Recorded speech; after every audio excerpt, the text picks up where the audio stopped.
போய் பாப்பா.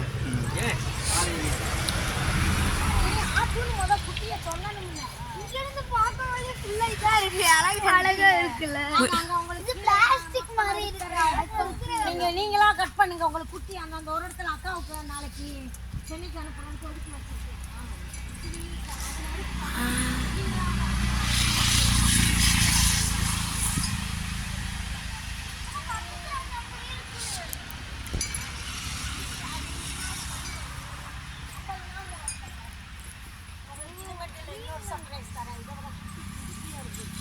பழத்தை கட் பண்ணி பாட்டிக்கு நல்லா விற்கணும்னு எனக்கு இப்போ விற்றுட்டேன் பார்த்துருச்சு. அது வந்து மொத்தத்தை கொடுத்துருக்கேன். இல்லை அவங்க கொண்டு போய் அங்கே விற்பாங்க. அது கழிவோடு அவங்களுக்கு கட் பண்ணி கொடுத்துருக்கேன்.